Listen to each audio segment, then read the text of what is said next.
ዛሬ ማን ነው እስኪ በቢንያምና በፂ በጣም ደስ ያለው ሁለታቸው እርቅ በማውረዳቸውና በመስማማታቸው። እንግዲህ እኔ በጣም በበኩሌ ደስ ብሎኛል። ምክንያቱም ቤዛ ያቀደችው እቅድ ትልቅ ስኬታማ ሆኗል ማለት ነው። ፂና ቤዛ አቅደውት የነበረ እንግዲህ ፂ ራሷን ልታጠፋ እንደሆነ ለቢንያም ተናግሮ ቢንያም ደግሞ የሚያፈቅራት ከሆነ እቤት ድረስ በሮ መጥቶ እንደሚያድናት ነበረ ከዳጊ ጋር ተነጋግረው የተስማሙት። ግን ግምታቸው በትክክልም ሰርቶላቸዋል። ቢንያም ራሷ ልታጠፋ እንደሆነ ሲሰማ በሮ መጥቶ የእኔ ፍቅር ይቅርታ አድርግልኝ፣ እኔ ያላንቺ መኖር አልችልም፣ አንቺ እኮ ህይወቴ ነሽ፣ አንቺ እኮ አለሜ ነሽ እያለ ስቅስቅ ብሎ አልቅሶ ለምኗት ታርቀዋል ማለት ነው። ሰላም ሰላም! ውድና የተከበራችሁ የቻናል የቤተሰቦች እንዴት ናችሁ? ደህና ናችሁ? ከእኔ ጋር ሁሉም ሰላም ነው። ለዚህ ቻናል አዲስ ከሆናችሁ ሰብስክራይብ በማድረግ ቤተሰቡ ነው። እንዲሁም ነባር ቤተሰቦች እንኳን ደህና መጣችሁ። ዛሬ እንግዲህ ሐረግ ድራማ ክፍል 98ን ይዤ መጥቻለሁ።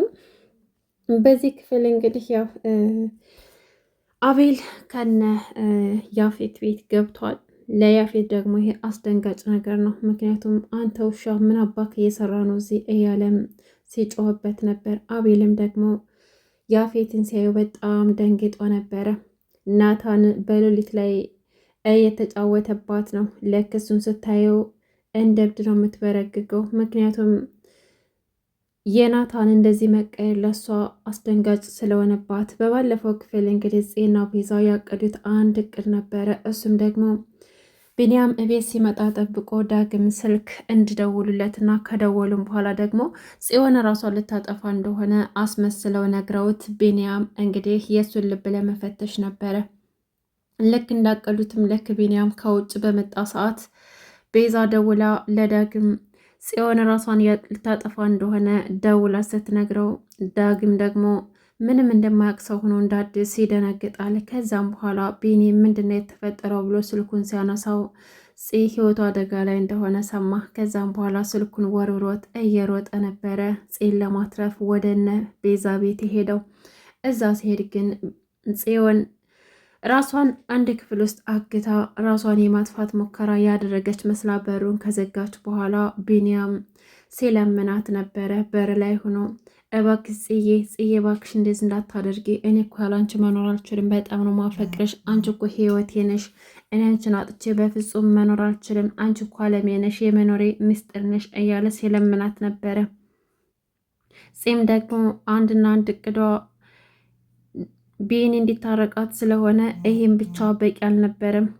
እሷ የፈለገችው አፈቅርሻለሁ እንድላትና የባለፈውን ግጭታቸውን ትተው እንደ አዲስ ሀብለው እንዲጀምሩ ነበረ። እሱንም ደግሞ አድርጋለች። ይሄ ብቻ በቂ አይደለም አለችው። ከዛም በኋላ ቢንያም በጣም እንደሚያፈቅራትና አሁንም ወደፊትም ነገም ትናንትም ወደፊትም በጣም እንደሚያፈቅራትና ያለሷ መኖር እንደማይችል ፍቅሩን ገለጸላት። ከዛም በኋላ እንግዲህ ከክፍል ወጣችና አቀፈችው። ከዛም በኋላ ይሄ ለእነሱ በጣም ትልቅ ደስታ ነበር። ከብዙ መኮራረፍና ከብዙ መራራቅ ከብዙ መጎዳዳትም በኋላ በስተመጨረሻም ቢሆን እንግዲህ ጽዮንና ቢንያም ታርቀዋል። በመታረቃቸው ደግሞ በጣም ይሄ አስደሳች ነገር ነው። ጽዮን በጣም ተስፋ ቆርጣ ነበር። አንዳንድ ጊዜ ጓደኛ መስታወት ነው ይባላል እና ቤዛ እንግዲህ ለጽዮን እየሰጠቻት ሀሳብ ነበር ፍሬ ያፈራው። ቤዛ ይህን ሀሳብ ባታመጣ ኑሮ ጽዮን በጣም በህይወቷ ላይ ተስፋ ቆርጣ ነበረ። ቢሆንም ግን እጅ አልሰጠችም። አሁንም ቢሆን አቤል ለማንበርከክ ትልቅ ስራ እየሰራች ነው ከዳግም ጋር ሆና። እንግዲህ ጽዮን ከቢንያም ጋር ሄደው ምሽት ላይ ደስ የሚል ድባብ ተዝናኑ፣ ተጫወቱ፣ አሪፍ ጊዜ አሳለፉ።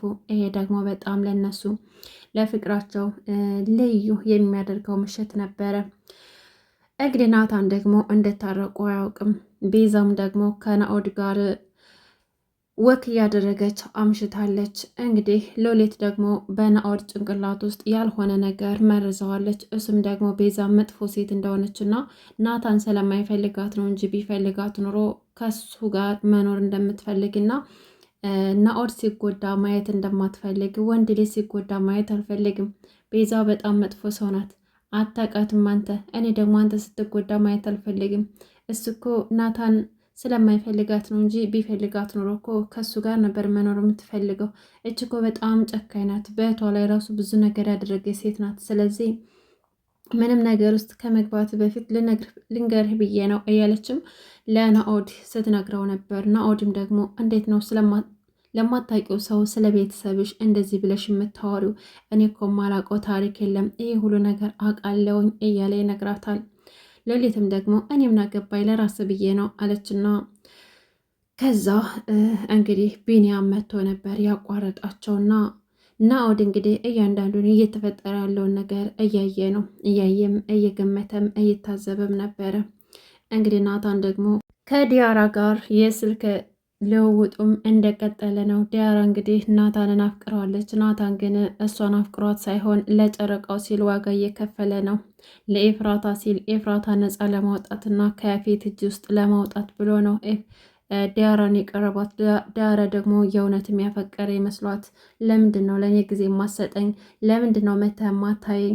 እያለችም ስጨቀጭቀው ነበረ። ናታንም ደግሞ በጣም ስራ እንደበዛበትና በጣም ቢዚ እንደሆነ አስረዳት። እሷም ግን ያው መቀበል ባትችልም ግዴታዋን ተቀበለች እና አሁን ደግሞ ወደ ቤት መሄድ እንዳለበትና ስራውን ሲል እህቱን እንደረሳት ነገራት። አዎ ለእህትማ ሲሆን ጊዜ ያለህ ለእኔ ሲሉ ነው እንጂ እያለችም ዲያራ ቅሬታዋን ለናታን ስታቀርብ ነበር።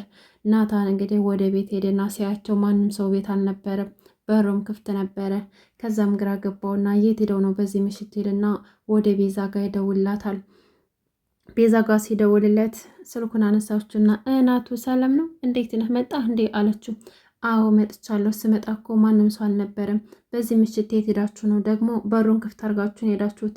እኔማ እኮ እስኪ ልጠይቃችሁ ብዬ ነበር የመጣሁት እና እንዴት እንደዚህ በሩን ክፍት አድርጋችሁ ትሄዳላችሁ ብሎ ሲላት፣ ቤዛም ደግሞ እንዴ ሎሊት እኮ አለች፣ ምናልባት አንተ ስታይ ፈርታ ተደብቃ ይሆናል አለችው። ናታንም አራ አይመስለኝም፣ እስካሁን ድረስ አላየኋትም። ከሆነም ጥሩ ነው እና የት ናችሁ? አሁን ቶሎና ሊያችሁና መመለስ ይኖርብኛል አለ። ቤዛም እንግዲህ አታድርም እንዴ ስትል ጠየቀችው ናታንን። ናታንም ደግሞ ማደር እንደማይችል ነገራትና ስልኩን ዘጉት። ናኦድ ግን ሎሊት ያለችው ነገር እያሰበ ነበር። መጥፎ ሰው ናት። ናታን ስለማይፈልጋት ነው እንጂ እሷ በጣም ነው የምትወደው የምታፈቅረው። ከሱ ሌላ እኮ ወንድ አይታያትም እያለች የነገረችውን ነገር ያስታውሳል። ከዛም በኋላ ናኦድ ምን ሆነህ ነው ፈዘህ ቀረሳ? በሰላም ነው አለችው። አይ በሰላም ነው፣ በቃ እየመሸ ስለሆነ አሁን ወደ ቤት መሄድ ይኖርብናል አላትና ቤዛና ናኦድ ተለያዩ። ከዛም በኋላ እንግዲህ ናታንም ወደ ቤት መጥቶ ስለነበረ ሎሊት እያለ ጠራትና በጩኸት እሷም ደግሞ በፍርሃት እየተንሸኮከች መጣችና የት ነበርሽ ስላት፣ አይ እኔ እኮ ሻወር ገብቼ ስለነበረ አንተ ስትጣራና መተህ በሩን ስትከፍት እኮ አላየውህም አልሰማሁም ነበር ለዛ ነው ብላ እየተርበተበተች ልታስረዳው ትሞክራለች። ናታንም ደግሞ እና ታዲያ በር መክፈቴና መጣራቴን እንድታወቅሽ ካላየሽኝ ካልሰማሽኝ እያለ አውቆ ያስደነግጣታል። እሷም ደግሞ በቃ ገምቼና አታስጨንቀኝ፣ ምንድን ነው የምትለኝ? አሁን ምን ፈልገህ ነው አለችው። እንግዲህ ሎሊት በጣም ናታንን እየፈራችው ትገኛለች። እንዲሁም ደግሞ ማንም ሰው ባልነበረበት ገብታ ከክፍላቸው ውስጥ መረጃ ስትፈልግ ነበር። ነገር ግን ምንም አይነት መረጃ አላገኘችም። አሁን ሎሊት ናታን ናኢፍ ሆኖ መቀበል አቅቷታል። ምክንያቱም አለቃዋም ስለዚህ ነገር አጣርተሽ መረጃ አምጪልኝ ስላላት ያንን መረጃ ማግኘት ትፈልጋለች። እስካሁን ግን ምንም ያገኘችው መረጃ የላትም። ይህን ነገር በጥንቃቄ እየሰራ ስላለ ማለት ነው። ከዛም በኋላ እንግዲህ ያው ቤዛና ፂ መጣችና እሱም ደግሞ ተሰናብቷቸው ወደሚሄድበት ሄደ። ከዛም በኋላ እንግዲህ የት ሄዳችሁ ነው? ቆይ ከዛሬ ሌላ አታውቁም እንዴ? እያለች በጥያቄ ስታፋጥጣቸው፣ ፂም ደግሞ አንቺ ሴት ዝምቴ እንደሆነ ዝም በይ፣ አፍሽን ዝጊ፣ ካልሆነ ግን እኔ ነኝ መዘጋለሽ ብላ አስፈራራቻት። ሎሊትም ደግሞ በጣም ፈርታ ነበረ። ልጅቷ አበደች እንዴ? ቆይ ከዛሬ ሌላ ቀን አታውቂም እንዴ? ደግሞ አንቺ ነሽ እንዴ ናፍ የምትዘጊው? እያለችም ፂ ላይ ስትጮህባት ነበረ።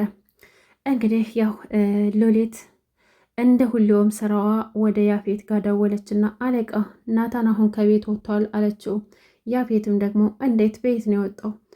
እዛ እኮ በሩ ላይ ብዙ ሰዎች አሉ፣ ቤት አለፈ። ቤትም አልወጣም። ቆይ ቤታችሁ ሌላ በር አለው እንደ ብሎ ጠየቃት።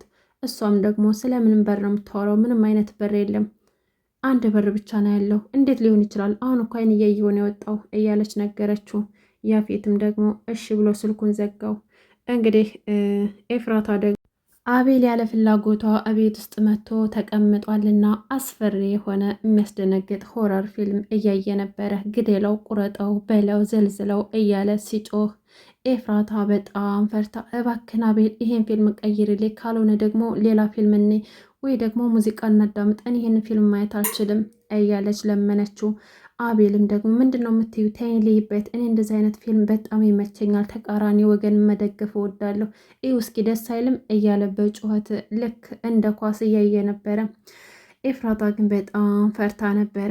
ከዛም በኋላ ድንገት ሳያስቡት ያፌት ይመጣል። የኔ ንግስት እያለ ዘው ዘው እያለ ቤቱ ሲገባ አቤልን ያየዋል። አቤልን ሲያየው በጣም ደንግጦ ስለነበር አንተ ውሻ እቤት የምን ትሰራለህ? ምን እየሰራህ ነው እዚህ ብሎ ይጮህበታል።